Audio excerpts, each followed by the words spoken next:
March is upon us, which means that I am in the middle of nowhere on a road trip making this video on my laptop. But nonetheless, it's time for me to go over the best games February had to offer. We saw a few disappointments along the way. Company of Heroes 3 reportedly has had a buggy launch and is finding complaints of poor UI that doesn't match the quality of its 10-year-old predecessor in Company of Heroes 2. Then there was a disastrous launch of Blood Bowl 3 and its team over at Cyanide Studio. Players reporting that they can't even play full games without servers completely flatlining. And then Wanted Dead, the hybrid shooter slasher that has seemingly been riddled with performance issues and having gamers questioning the $60 price point in relation to what they have received in terms of content. But as always, we have great games to cover, starting with two honorable mentions that don't quite meet my criteria, but still deserve all the recognition nonetheless. Starting with Metroid Prime, a new remastered version of the 2002 hit classic for the Nintendo GameCube, developed by Retro Studios and published by Nintendo. The remaster features new visuals, improved control schemes, and additional unlockables. And then there is Tower Tactics Liberation, a single-player roguelike deck builder and tower defense hybrid published and developed by Arsa Works, which came out of early access and released its 1.0 version on February 6th. In Tower Tactics, every game is different from the next as players deploy towers, collect valuable trinkets, and cast powerful spells to defend against their enemies. And with that, let's go ahead and jump into the top 10 games you should have bought last month. Starting off at number 10 is Theatrhythm Final Bar Line, a single and multiplayer rhythm game, and the fifth title in the well-received franchise developed by Indie Zero and published by Square Enix. This game features 385 popular songs from over 40 different Final Fantasy games, including remakes, spin-offs, and various soundtrack CDs. With over 100 characters to choose from, players can create their dream party and battle cute versions of classic characters and monsters from iconic Final Fantasy RPG battles. Players can even team up with a friend locally or battle up to 4 players online. If you are a Final Fantasy fan, gather your crew and power up to beat the next stage in Theatrhythm, available for the PlayStation 4 and Nintendo Switch.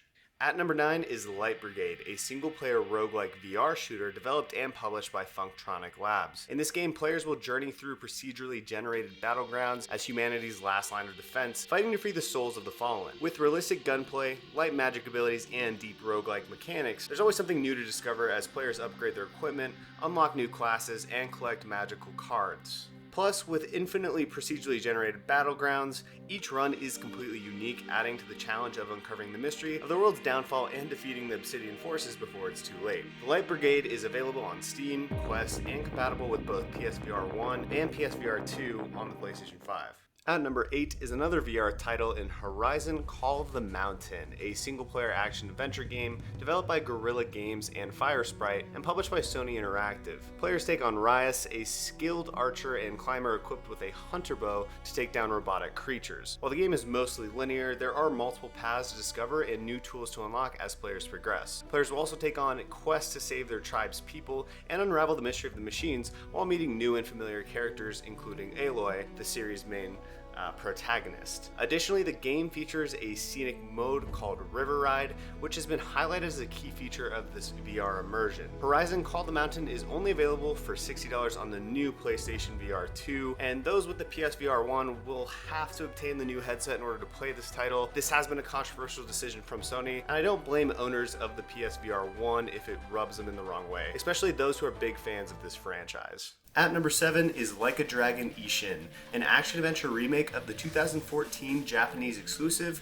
Ryu ga Gotoku Ishin, developed by Ryu ga Gotoku Studio and published by Sega. In this game, players travel back to the 1860s and play as Sakamoto Ryomo, a samurai on a quest for justice and revenge as he battles to clear his name and restore honor to his family. With 4 different fighting styles to choose from, including swordsman, gunman, brawler, and wild dancer, players will have plenty of options to take down enemies. Additionally, exploring the world and completing side quests earns players virtue points that can be used to unlock new abilities. The game also features returning fan favorite minigames like gambling, singing bar, and a fighting arena. The notable difference includes changes to trooper cards, which are now optional to use in regular combat, and certain bosses are equipped with new special abilities. Also, many of the original characters have been recast with more familiar faces around the Yakuza series. Get slashing in Like a Dragon Ishin, available for $60 on all PlayStations, Xboxes, and Steam. Next, at number 6 is Kirby's Return to Dreamland Deluxe, a remake of the 2011 single and multiplayer action platformer developed by HAL Laboratory and published by Nintendo. If you aren't familiar with the series, players take on Kirby, who has the ability to inhale objects and enemies. Kirby can collect food and items to recover health, get extra lives by collecting stars, or find items that grant him an extra life. At the end of each stage, players can participate in a bonus game to earn additional items. When Kirby swallows certain enemies, he gains access to copy abilities, which allow him to use the attack properties of those enemies that he had just swallowed. The game also features a drop-in cooperative multiplayer mode that allows up to 3 additional players to join the host Kirby. The remake improves upon graphics, introducing 3 new abilities, and features new game modes as well. So take advantage of playing Kirby beyond your Smash Bros. Addings in Kirby's Return to Dreamland Deluxe, available for $60 exclusively on the Nintendo Switch. At number 5 is Wild Hearts, a single and multiplayer action-adventure role-playing game developed by Omega Force and published by Electronic Arts. In what is clearly inspired by the likes of Monster Hunter, Wild Hearts throws players into shoes of a nameless hunter tasked with hunting down massive monsters known as Kimono in the world of Azuma. The map is not a true open world, but players can explore several large areas freely while taking on quests. The game boasts an arsenal of 8 different weapons to take down these ferocious beasts. But weapons aren't the only way to aid in combat. Players can also build items to assist in battle, such as crates to leap off of, or torches to ignite enemies. As players progress, they'll unlock new weapons and armor to take on even tougher monsters. Players can even team up with 2 other players to take down enemies. With an estimated 30 hours to complete the game's narrative campaign, it's sure to keep players busy for a while. And despite a rough launch regarding performance issues, it appears the patch drop the 3rd week of February put some lingering fires out that were causing many gamers to refund the title. Aside from these issues out of the gate, Omega Force looks like it's created a true rival to the Monster Hunter franchise. So take down some beasts of Azuma in Wild Hearts, available for $70 on PlayStation 5, Xbox Series X, Epic Games, and Steam. Number 4, Atomic Heart, a single-player first-person shooter with elements of stealth and RPG, developed by Mundfish and published by Focus Entertainment. In Atomic Heart, players enter a seemingly perfect Soviet utopian where humans and robots live together in harmony. But with the launch of the latest robot control system, mutant creatures, terrifying machines, and superpowered robots have suddenly rebelled against their creators. Utilizing an experimental power glove and an arsenal of weapons, players set out to terminate the rogue enemies. The combat is explosive and systematic, where players adapt their fighting style to each unique opponent, combining their skills and resources to overcome challenges. The game features a crafting system that allows for upgrades of character abilities and weapons, which does allow for multiple styles of play. I did get around to playing this one prior to this video, and aside from some moments of cringy back and forth dialogue, I did absolutely enjoy Atomic Heart. If you're a fan of physics-driven combat like I am, Atomic Heart is available for $60 on all PlayStations, Xboxes, and Steam, or you can find it included with your subscription to Game Pass under recently added.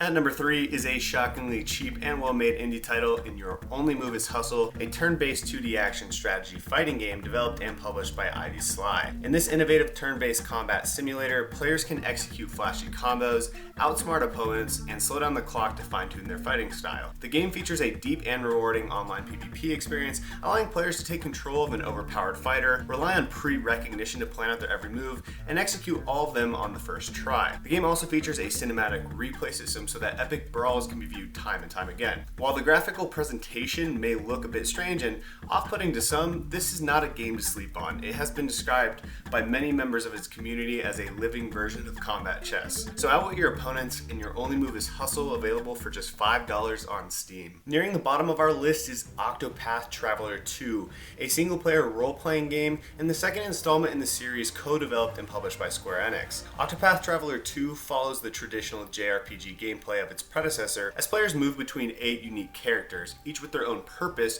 for exploring the game's world. Each character has a path of action, allowing them to interact with NPCs to gain rewards or support their cause. The game features distinct daytime and nighttime segments with different paths of action available at different times. Unlike the first installment, the game incorporates travel via both land and sea that players have to navigate. Boost points can be accumulated for extra moves, and latent powers can be accessed once a gauge builds up over the course of battle. The game does retain its turn-based battle system, including the same break and boost systems found in the first game. Overall, Octopath Traveler 2 continues the quality trend it originally established in 2018, and I'd be surprised if this series isn't followed up with a third installment down the road. Get a copy of Octopath Traveler 2, available for $60 on all PlayStations, the Nintendo Switch, and Steam. And finally, at number 1 is Hogwarts Legacy, the single-player open-world action role-playing game developed by Avalanche Software and published by Warner Bros. Set in the world of Hogwarts, players create their own character by choosing their appearance, gender, house, voice, body type,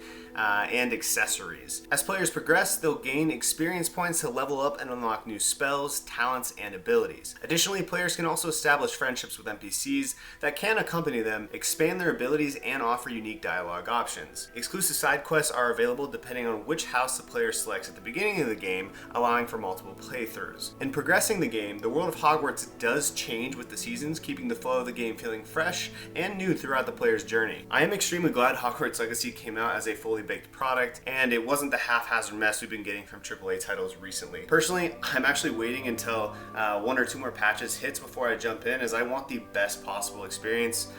Since this has been my most anticipated game for a few years now. As the old saying goes, if you buy at launch, you're paying the highest price for the worst version of that game. But so be it. Wave your wand in Hogwarts Legacy, available for $60 on PlayStation 5, Xbox Series X, as well as Epic Games and Steam. And looking ahead to this month, we have the release of Crime Boss Rockay City, which I personally thought was one of the standout trailers from the 2022 Game Awards show. This development team obviously spent a fair amount of coin on some of the actors they got for this one, but hopefully it's not all show and we get a quality, fun product, over-the-top action FPS. But alas, we will have to wait until March 28th to find out. So until then, I'll be out on the road, hanging out in the Midwest, doing God knows what. But with that, peace out, y'all.